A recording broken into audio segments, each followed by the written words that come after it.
The Adventures of Jerry Muskrat by Thornton W. Burgess. Chapter 1. Jerry Muskrat Has a Fright.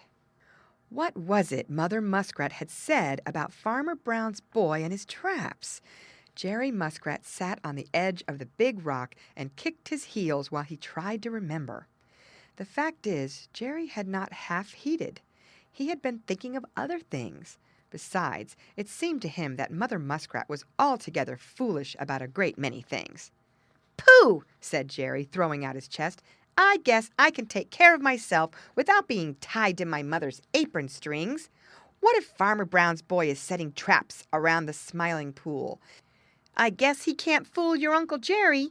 He isn't so smart as he thinks he is. I can fool him any day." Jerry chuckled. He was thinking of how he had once fooled Farmer Brown's boy into thinking a big trout was on his hook. Slowly Jerry slid into the Smiling Pool and swam over towards his favorite log. Peter Rabbit stuck his head over the hedge of the bank. "Hi, Jerry!" he shouted. "Last night I saw Farmer Brown's boy coming over this way with a lot of traps. Better watch out." "Go chase yourself, Peter Rabbit. I guess I can look out for myself," replied Jerry, just a little crossly. Peter made a wry face and started for the sweet clover patch. Hardly was he out of sight when Billy Mink and Bobby Coon came down the Laughing Brook together. They seemed very much excited. When they saw Jerry Muskrat, they beckoned for him to come over where they were, and when he got there, they both talked at once, and it was all about Farmer Brown's boy and his traps.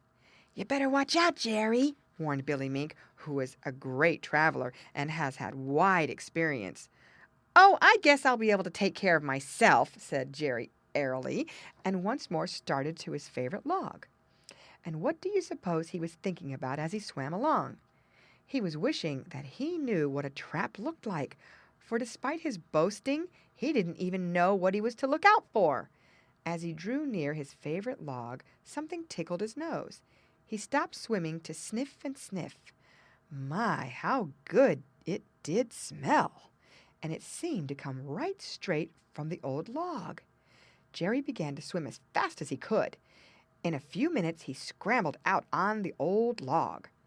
Then Jerry rubbed his eyes 3 times to be sure that he saw aright. There were luscious pieces of carrot lying right in front of him. Now, there is nothing that Jerry Muskrat likes better than carrot, so he didn't stop to wonder how it got there. He just reached out for the nearest piece and ate it. Then he reached for the next piece and ate it. Then he did a funny little dance just for joy. When he was quite out of breath, he sat down to rest. Snap! Something had Jerry Muskrat by the tail. Jerry squealed with fright and pain. Oh, how it did hurt! He twisted and turned, but he was held fast and could not see what had him. Then he pulled and pulled until it seemed as if his tail would pull off, but it didn't.